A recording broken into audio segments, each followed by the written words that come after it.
I was taking a deposition of an injured worker over in Albany, Georgia, and during the course of taking that deposition, he had a young child, a young girl who was sitting in the lobby, and I didn't know, and the other attorney didn't know that she was there, and the deposition ran over about 2 hours, and she was worried about her daddy.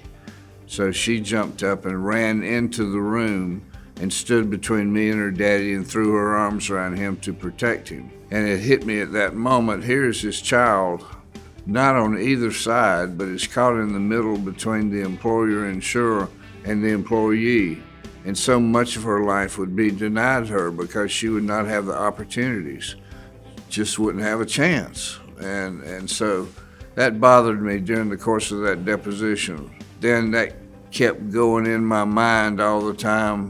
Chance, give her a chance, give her a kid's chance. And it finally hit me one day. That's what it is. We need to give her a chance at life, give her a chance at having an education.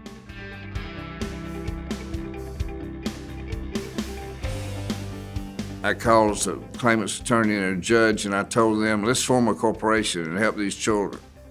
So we did that. It's very easy to do, only have to file 3 sheets of paper. And I thought, man, this is going to be easy. And it wasn't easy. If you're going to be a valid corporation soliciting donors, you have to have the gold seal of the 501c3 corporation. We kept sending things to the Internal Revenue Service to get their approval. No petition denied, no petition denied. And on and on and on. And so weeks just dragged on, and we went to the lady at the Internal Revenue Service after her telling me, it's not going to do any good for you to come up here to see me. And I was insistent. I said, I am going to be there, and I'm going to camp out, sleep on your couch, and I'm going to be there until you approve this document and approve us for the 501c3 status. She said, well, you're wasting a trip. I said, well, ma'am, I'm not wasting a trip. I'll see you on Monday morning. And so I got up at 8 o'clock one Monday morning and drove up to Atlanta. And I was the first person off the elevator and to go into the reception room. I was number 1. I was there, and I announced to the receptionist, I told her my name, and I said, I'm here for Kids Chance, and I want to see Mrs. Jackson. And a few minutes later, Mrs. Jackson came up, and she seemed to be a nice lady. And she said, hey, Mr. Clyatt, I told you wasted a trip. I said, and that lit me on fire. I mean, I was burning hot.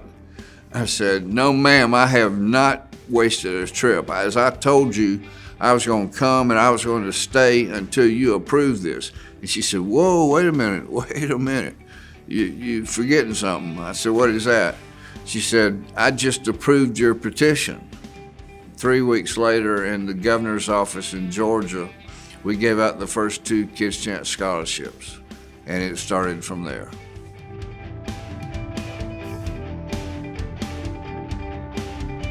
When I envisioned it, I saw it in all 50 states. I thought it was an idea that if people hadn't done something in their state to help the children, that we could help them. We just got in Wyoming to form a chapter of Kids Chance. And so that's our 50th state, and we're very, very proud. The future is unlimited as to what we can do. Our first move is to make sure that we work well with the states and foster the relationship with the states and Kids Chance of America. Canada has been talking to us for several years about forming Kids Chance in their provinces, and that would just be magnificent.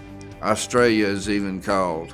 So there are places and countries out there that have not heard about Kids Chance, but most importantly, they have the children.